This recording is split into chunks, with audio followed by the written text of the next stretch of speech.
Alright, guys, I was getting ready to do a live stream here, but then I found some interesting stuff. So, let me see if I can just get the live going uh, while we're doing this. Just start the virtual camera. It always gives me that error. Okay. And now this is actually just going to capture my screenshot here. And we can try to do this a couple of different ways. But let's go back in here to PoopTube. And we've seen a few people make some videos about this already today. And let's see. Okay. So he's made a video here. Let's go ahead and just we'll click on it. How's it going, everybody? I'm Josh K. I'm not going to stream him. I'm going to look where this particular piece of documentation is. And thank you, Josh. I appreciate it. So, the public notice. Let's move this over so our live streaming people can read this. So this is kind of a big deal. I'd heard about it earlier. A couple of other people were talking about it. And we'll just kind of go through it. Comments due Friday, April 11th, 2025. Reply comments due by Monday, April 28th. Through a series of executive orders, President Trump has called on the administration agencies to unleash prosperity through deregulation and ensure that they are efficiently delivering great results for American people.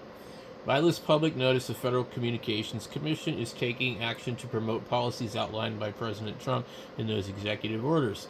Specifically, we are seeking public input on identifying FCC rules for the purpose of alleviating unnecessary regulatory burdens. We seek comment on deregulatory initiatives that would facilitate and encourage American firms' investments in modernizing their networks, developing infrastructure, and offering innovative and advanced capabilities.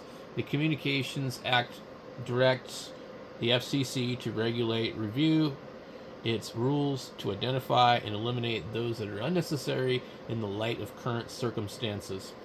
Recognizing that in addition to imposing unnecessary burdens, unnecessary rules may stand in the way of deployment, expansion, competition, and technological innovation. And there's a bunch of stuff here that's quoted from down there. Executive order, blah, blah, blah, blah, blah. And directing the commission periodically to review rules applicable to telecommunication carriers to determine whether telecommunication carriers to determine whether such regulations are no longer necessary in the public interest as a result of meaningful economical competition between providers of such services. This really doesn't apply to us. In which case, it shall repeal or modify the Regulation, Telecommunication Act of 1996, as amended, blah, blah, blah. Commission periodically to review its media ownership rules to determine whether any of such rules are necessary in the public interest as a result of competition, and repeal or modify the regulations it determines to be no longer in the public interest. CEG 47 USC 63, directing commissions periodically to assess the state on the communications marketplace, among other things, determine whether regulations of regulatory practices pose a barrier to competitive entry into the communications market or the competitive expansion of existing providers of communication service, including particularly in the case of entrepreneurs and other small businesses. See also blah blah blah blah blah blah blah. So anyway, in the communications, the Commission is directed to take the advanced government-wide administrative law requires review of rules to ensure that unnecessary or affirmatively detrimental rules are not retained. We encourage commenters to consider certain policy factors as described below consistent with standards and objectives set forth in recent presidential orders, as well as statutory and regulatory retrospective review standards. We also invite more general comment on rules that should be considered for elimination on other grounds. Submissions should be identified with as much detail and specificity as possible. Cost benefit considerations. The Supreme Court has observed that agencies have long treated costs as a centrally relevant factor when deciding whether to regulate. Consideration of cost reflects the understanding that reasonable regulation ordinarily requires paying attention to the advantages and disadvantages of agency decisions. It also reflects the reality that too much wasteful expenditure devoted to one problem may well mean considerably fewer resources available to deal effectively with other, perhaps more serious problems. The cost and benefit of a rule are relevant to retrospective review in multiple ways. For one, a cost-benefit analytical framework provides an important tool to enable the Commission to weigh the impact of development, the technological or marketplace changes, or other specific considerations identified in the paragraph below. In addition, cost-benefit considerations can be relevant. There's just a whole bunch of stuff here. And let's just take a look through all these things. Okay. In their own right, such as where a rule, when originally adopted, was not grounded in proper assessment of the relevant costs and benefits of the requirement, or where the initial cost-benefit evaluation was highly uncertain, we thus broadly seek comment on cost-benefit considerations relevant to our analysis. Are there existing Commission rules for which the cost exceeds the benefits? Are there rules that, if eliminated or modified, could result in greater benefits relative to the associated costs of new regulatory framework? Are there other ways the cost-benefit considerations should inform our retrospective review of the FCC rules? Experience gained from the implementation of the rule. Although the Commission has wide latitude to make policy based upon predictive judgments, there is correlative duty to evaluate its policies over time to ascertain whether they work. This is, whether they actually provide the benefit the Commission originally predicted they would. For one, we seek comment on whether experience gained in the implementation of a given rule provides reason to believe that the rule is unnecessary or inappropriate, whether it is current form or otherwise. Has the rule proven not to advance FCC policy objectives in a manner or to the degree originally anticipated? Has the rule's complexity or other compliance difficulties demonstrated that rule is of limited usefulness or results in disproportionate burdens on regulated entities and the Commission's own resources? Has there been related waivers of the rule which could suggest the rule is unnecessary, inappropriate, or at least ill-suited for its purpose? Have there been unexpected or anomalous outcomes or variations in the benefits and burdens of the rule as applied in otherwise similar circumstances? Has the rule led to particular harms for certain categories of entities, such as entrepreneurs or other small businesses? Conversely, does its experience demonstrate that a given rule has fully achieved its objective such that it is no longer needed going forward? Marketplace and technological changes. The occurrence of the marketplace and technological changes that render a rule unnecessary or inappropriate are among the most commonly identified criteria in retrospective review standards and policies. We therefore broadly seek comment on what existing FCC rules are unnecessary or inappropriate on that basis. Are there existing rules that have outlived their usefulness for which there is no longer any or only substantially diminished need, or which otherwise give rise to harms in the light of technological and marketplace developments? If so, what particular technological and marketplace developments have led to or are leading to such results, and what specific steps could the Commission take in response?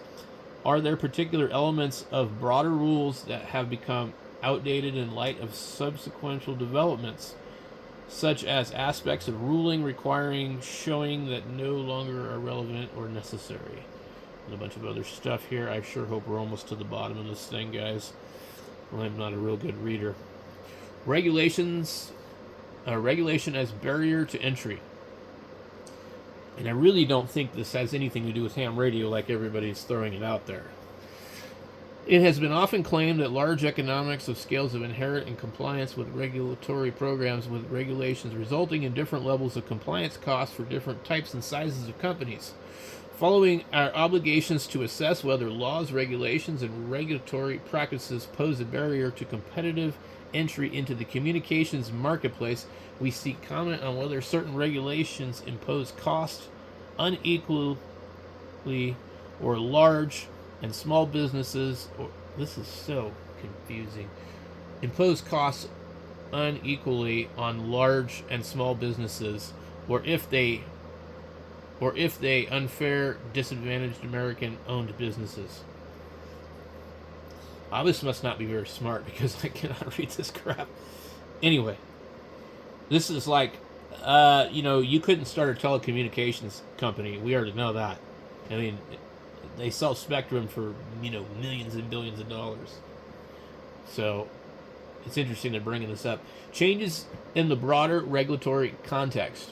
Rules do not exist in isolation, but operate against a backdrop of other FCC rules. Other FCC rules and requirements, relevant state and local laws, and industry self-regulatory efforts, including the adoption of technical standards or best practices. We seek comment on whether changes in a broader regulatory context demonstrate that particular commission rules are unnecessary or inappropriate.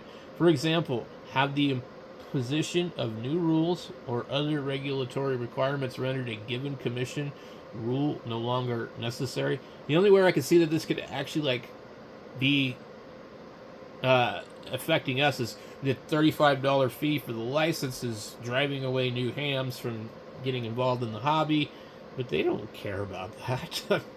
And $35 is not that much, guys. Come on. For example, have the imposition of new rules or other regulatory requirements rendered a given commission rule no longer necessary? Does the aggregate cost of a set of FCC rules and other regulatory requirements outweigh the benefits of a commission rule or rules?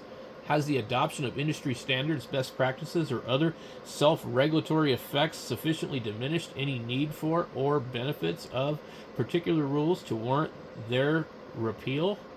Are there other circumstances where the changes in the broader regulatory context render existing FCC rules unnecessary or inappropriate?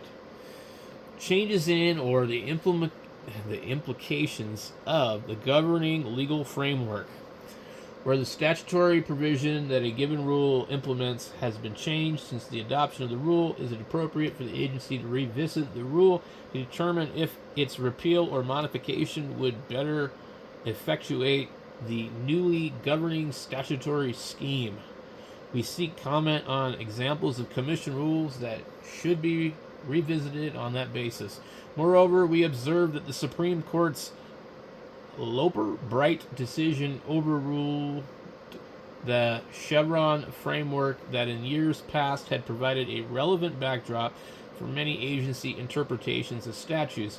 Under Loper-Bright, courts must exercise their independent judgment in deciding whether an agency has acted within its statutory authority as the APA requires. Careful attention to the judgment of the executive branch may help inform that inquiry. And when a particular statute delegates authority to an agency consistent with constitutional limits, court must respect the delegation while ensuring that the agency acts within. But courts need not, under the APA, may not defer to an agency interpretation of the law simply because a statute is ambiguous. Are there rules that were based on past FCC interpretations of statutory language that should be revisited in the light of Loper-Bright? We ask any commenters identifying such rules to also identify and explain what they believe is. And there's some other stuff. what they believe is the best regarding of the relevant statutory language at issue.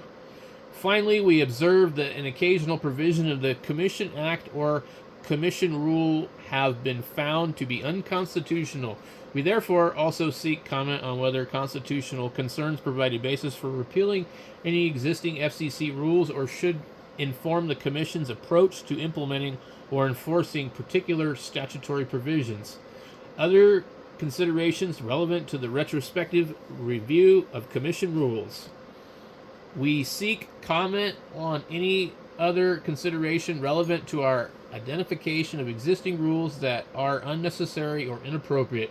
For example, are there rules that remain in the Code of Federal Regulations that no longer have any operational effect, whether because their self-described effectiveness has passed or otherwise? Are there rules with a sunset period or for which Commission committed on its own to undertake further regulatory review, but were that the regulatory review has not yet occurred? Are there situations where case-by-case approach is better suited to the implementation of particular statutory mandates as compared to bright-line rules? Are there existing rules that could give to a risk of regulatory capture? Are there other problems that could arise from existing rules that render them unnecessary or inappropriate? Interested parties may file comments on or before the dates indicated in the first page of this document. Parties should file all comments and reply in the GD docket number 25-133.